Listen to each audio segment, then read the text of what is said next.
అందరికీ నమస్తే, శుభోదయం, good morning. Today date on 31st May 2025, time at 10 hours 5 minutes AM. Today topic is our Indian Constitutional of Law establishment 1950 January 25 to May 31st 2025.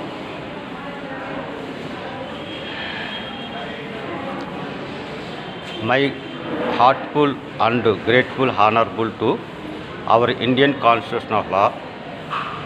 I am so obedient and determined our Indian Constitution of Law. My name is Kaginad Appanna, Bekam LLB, Law in PhD, working in Government Nizamity, Bikali, Green Building, Charminar. And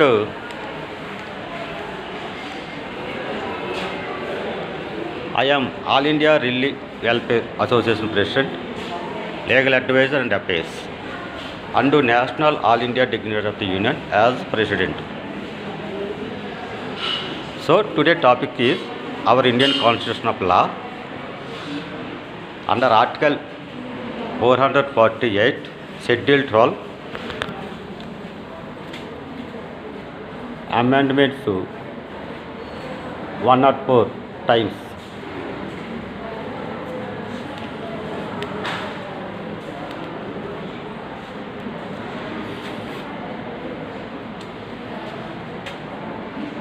So today briefly explanation some articles. Article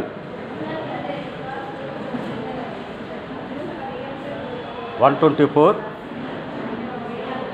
subclass 3 point C and Article 141 and also Article 330, 334 subclass 2, 338 and Article 341 and also Article 395, which is say what about to define. So ఈ విధానంలో Article 370 A, B, C, D, E, F, G, H, I, J. ఈ article 370 అనేది మన NDA ప్రభుత్వం వచ్చినాక గౌరవ ప్రధానమంత్రి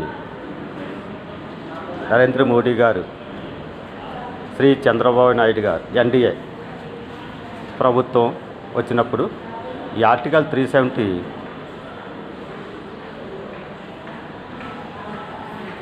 జమ్మూ కాశ్మీర్ రాష్ట్రానికి నిలుపుదల అమలు చేయడం జరిగింది. సో ఈ ఆర్టికల్ 370 ఒక జమ్మూ కాశ్మీర్ రాష్ట్రానికి ప్రత్యేక ప్రాతిపదిక ఇవ్వడం వల్ల మిగతా రాష్ట్రాలకి ఇబ్బందికరంగా ఉంటుంది. అలాగే ఆ యొక్క జమ్మూ కాశ్మీర్ రాష్ట్రానికి 370 ఆర్టికల్లో ఇంతకాలంగా ఇవ్వడం వల్ల అక్కడ గండ ప్రభుత్వం నడుస్తుంది తప్ప పెన్న ప్రభుత్వం నడవట్లేదు. ఈ విషయాన్ని అర్థం చేసుకున్న ఎన్డీఏ ప్రభుత్వం ఆర్టికల్ 370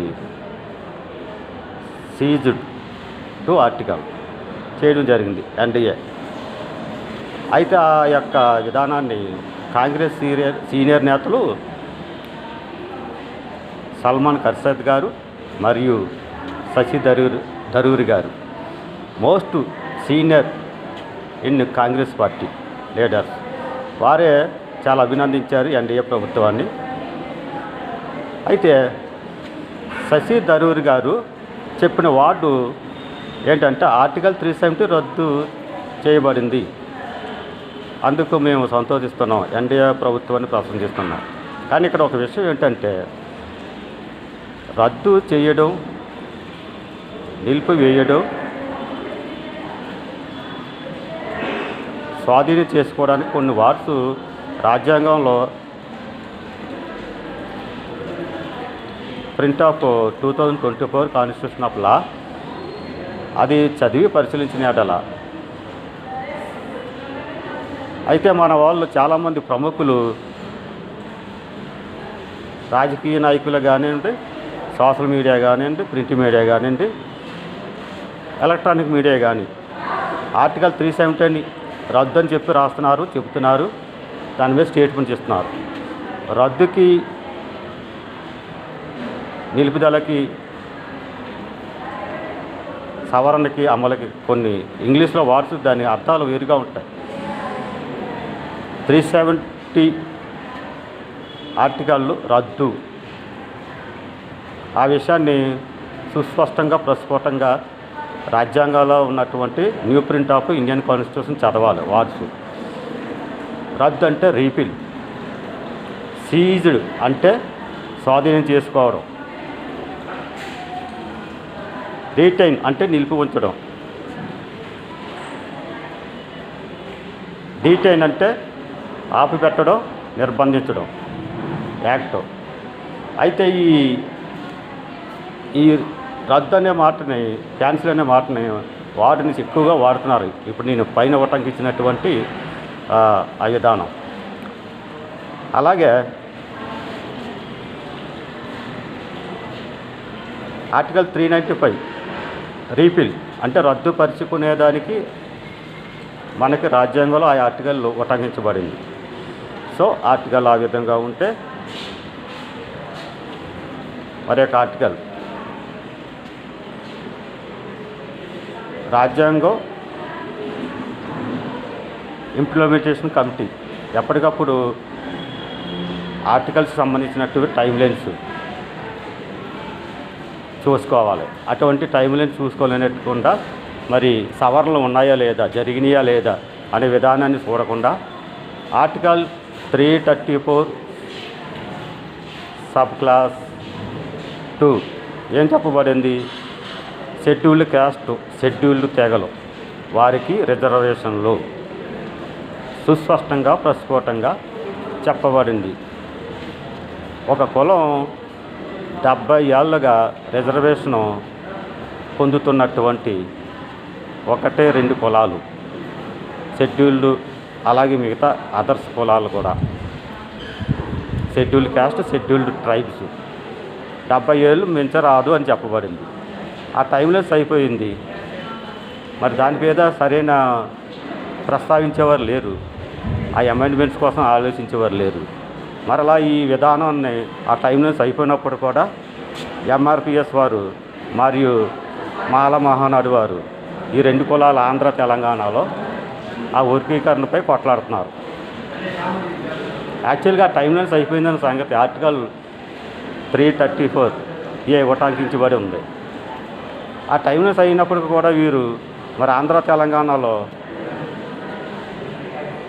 ఎస్సీ సంఘాలుగా, నాయకులుగా వారు మరలా అదే విషయాన్ని ప్రస్ఫుటం చేయడం, సుస్పష్టం చేయడం, రాజ్యాంగాన్ని మరి చదవాలి, రాజ్యాంగాన్ని పరిశీలించాలి, అందులో చెప్పబడిన టైంలైన్స్ ఖచ్చితంగా ఫాలో అవ్వాలి. అది రాజ్యాంగ నిపుణుల కమిటీ వారు పర్యవేక్షణలో ఉండాలి. ఎప్పటికప్పుడు టైంలైన్స్ చూసుకొని ఆ ఎక్స్పైర్ అయిపోయినటువంటి ఆ టైం అని మరలా వీరు షెడ్యూల్డ్ క్యాస్ట్లో కానీ, షెడ్యూల్డ్ ట్రైబ్స్లో కానీ ఉన్నవారు 70 ఏళ్ళు దాటకుండా ఆ సవరణ, ఆ యొక్క ఆర్టికల్ని గౌరవించి, గుర్తించి వారికి వేరే కుల జాబితాల్లోకి చేర్చడం జరుగుతుంది. సో అలాగే ఈరోజు డిస్కషను మన యొక్క schedule caste article 330, 334 sub class 2, article 338, article 341, article 12 35 వరకు షెడ్యూల్డ్ క్యాస్ట్కి షెడ్యూల్డ్ ట్రైబ్స్కి ఉన్నటువంటివి అమలు మరియు ఇంప్లిమెంటేషన్ అండ్ అమెండ్మెంట్ కోసం సుస్పష్టంగా ప్రస్ఫుటంగా చెప్పదలిసి ఉన్నాను. చెప్పాలి కూడా, సమయం ఆసన్నమైనది కాబట్టి వాటి వివరణ ఖచ్చితంగా జరగవలసి ఉంటుంది. ఇందు మూలంగా నేను ఆ విధానంలో ఆ స్థితి పరిస్థితుల్లో మా యొక్క రెల్లి జాతి కుల భారతదేశ రెల్లి జాతి కులస్తులు వారికి కల్పించినటువంటి ఆ ఆర్టికల్స్ పొందుపరిచినటువంటి రాజ్యాంగ ఆర్టికల్స్ సనాతన హిందూ విధానంలో భారతీయ రెల్లి జాతి కులస్తులు యుగ యుగాలుగా భారతదేశాన్ని నమ్ముకుని ఉన్నారు. శబరిమాత రెల్లిమాత శ్రీరాముడి వనవాస టైంలో వారి శ్రీరాముడి యొక్క క్షుద్బాధ ఆకలి అంగిరి టైంలో ఆ రెల్లిమాతే శ్రీరామచంద్రుడి ప్రభువుకి క్షుద్బాధ తీర్చింది పండ్లు ఇచ్చి. అలాంటి చరిత్ర కలిగినటువంటి ఏరా టు ఏరా ఇప్పటికీ ఆ ఎక్సిస్టెన్సీ మనం కాపాడుకోవాలి, ప్రభుత్వాలు కాపాడాలి. ఆ దిశగా విధానంలో నేను కాకినాడ అప్పన్న బీఫం ఎల్ఎల్బి లాయర్ పిహెచ్డి ఆ రైస్ పోరాటంలో ఆ విధానాల మరి ప్రభుత్వానికి నేను తయారు చేసి పంపిస్తున్నట్టు ప్రాజెక్టు వరకు ద్వారాగా నాపై, నా మీద, నా కుటుంబం మరియు నా రెల్లి భారతీయ రెల్లి కుల జాతిపై 22 సంవత్సరాలుగా సర్జికల్ స్ట్రైక్ అమలులో ఉంది, అమలు చేస్తున్నారు మాపై. ఎవరంటే అన్యులు మాపై సర్జికల్ స్ట్రైక్ ఆపాదించి 22 సంవత్సరాలుగా. అయినప్పటికీ కూడా భయపడక, బెదరక, చెదరక మేము భారతదేశ పురాతన సనాతన విధానం, మా భారత రాజ్యాంగం, మాకు అంబేద్కర్ కల్పించినటువంటి భారత రాజ్యాంగం, సేఫ్ గార్డ్ ప్రొటెక్షన్, జై భారతీయ రాజ్యాంగ రచన శ్రీ బిఆర్ అంబేద్కర్ గారికి. అలాగే నా యొక్క ప్రాజెక్ట్ వరకు president of India, prime minister of India మరియు national SC commission of India మరియు DOPT ministry public personnel training government of India and central council for Indian medicine government of India and central council for Unani research medicines government of India. వీళ్ళంతా కూడా నా project వారికి పంపుతూ ఉన్నాను. మా యొక్క రెల్లికుల భారతీయ రెల్లికుల rights కోసం పంపుతున్నాను. వారు ఆమోదించారు, సమ్మతించారు, అంగీకరించారు. వారికి మనస్ఫూర్తిగా ధన్యవాదాలు తెలియజేస్తున్నాను. ఇంత సమ్మతించి అంగీకరించినటువంటి ఫైలు వారికి సబ్మిషన్ చేయడం జరిగింది గవర్నమెంట్ ఆఫ్ ఇండియా. ఇప్పుడు పైన ఉదాహరించినటువంటి వారందరికీ హెరాచి మోడ్ ఆఫ్ ఆర్డర్స్ ఆ దిశలో భాగంగా ఆర్టికల్ 334 సబ్ క్లాస్ ఏ విధానాన్ని మరొకసారి గమనించి చూడాలి. అయితే సోషల్ మీడియాలో, ప్రింట్ మీడియాలో, ఎలక్ట్రానిక్ మీడియాలో చెప్పబడినటువంటి మరి మాలా నాయకులు, మహానాడు, ఎంఆర్పిఎస్ నాయకులు వారు చేసినటువంటి సోషల్ మీడియా వీడియోస్ పరిశీలించి ఆంధ్ర తెలంగాణలో అభివృద్ధి సంక్షేమం కలిగిన 2 కులాలే. ఓవరాల్గా ఆంధ్ర తెలంగాణలో మాలకొండ అభివృద్ధిలో ఉంటే దాని తర్వాత ప్లేస్లో మాదిగ కులం ఉంది. మా యొక్క రెల్లి కులం ఎక్సిస్టెన్సే చాలా అప్రెస్డ్ అండ్ లేయింగ్ డౌన్లో ఉంది. అనగారిపోయి ఉన్నాం, అనగదొక్కబడి ఉన్నాం, అణిచివేతకు గురైన వాటి మా కులం. అయితే ఆంధ్ర తెలంగాణలో ఆంధ్రాలో 61 కులాలు షెడ్యూల్ క్యాస్ట్, తెలంగాణలో 59 కులాలు షెడ్యూల్ క్యాస్ట్గా తీర్మానించారు. గెజిట్ కూడా రిలీజ్ చేశారు 2025.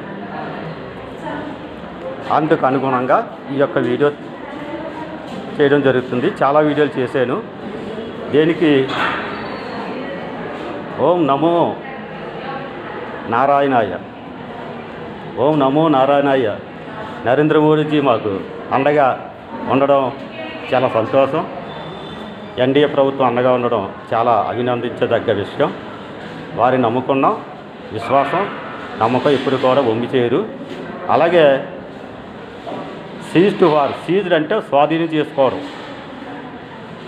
ఆర్టికల్ 370 మీద జరిగినటువంటి విధానాన్ని అప్పట్లో 1971లో ఇండియా పాకిస్తాన్ వార్ జరిగినప్పుడు పిఓకే వారి వశమైంది. అప్పుడు మన దేశానికి అన్ని దేశాలు వ్యతిరేకత చూపించాయి.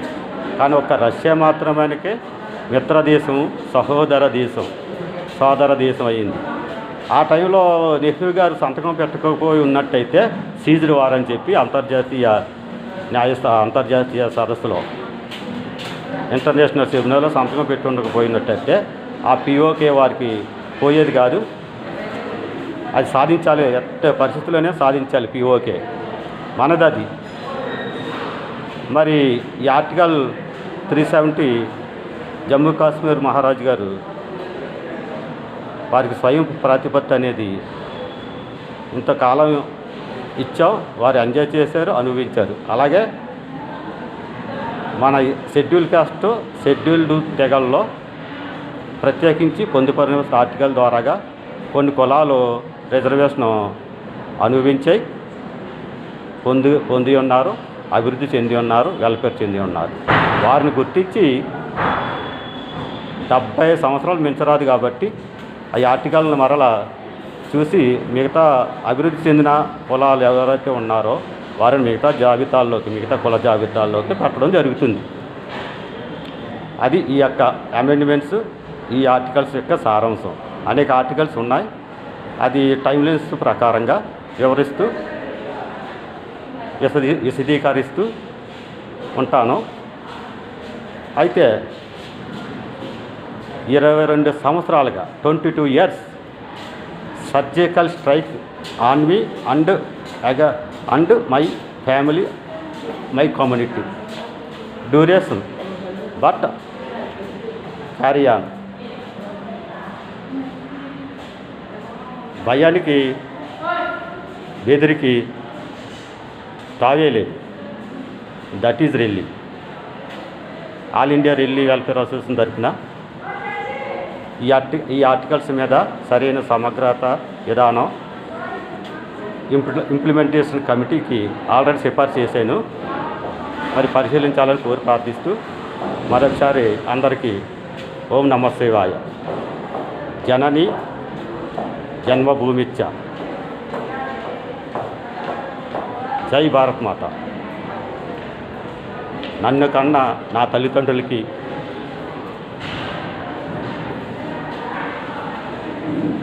నన్ను నిలబెట్టిన నా నేల భరతమాతకి, నన్ను కన్న నా తల్లిదండ్రులకి, అలాగే నన్ను నిలబెట్టిన నేల నా భరతమాత భారతదేశానికి. All India Relli welfare association president and legal advisor and affairs and national all India dignity of the union as president. My cell number 8309813436 and 9949965408. అందరికీ నమస్తే, ధన్యవాదాలు. జై ఎన్డీఏ, జై నరేంద్ర మోడీజీ, చంద్రబాబు నాయుడు. జై బిఆర్ అంబేద్కర్. అంబేద్కర్ రాజ్యాంగ పితామహుడు, మా దేవుడు.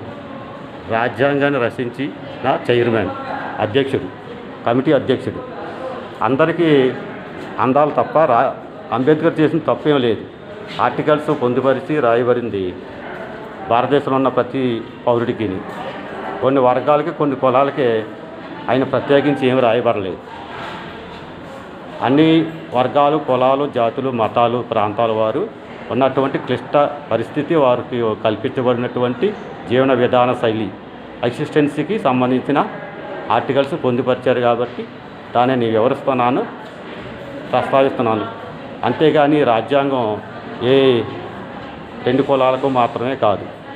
2 కులాలు ఎంజాయ్ చేయమని చెప్పి రాజ్యాంగం బిఆర్ అంబేద్కర్ రచించబడలేదు. అందరికీ ఉన్నాయి హక్కులు.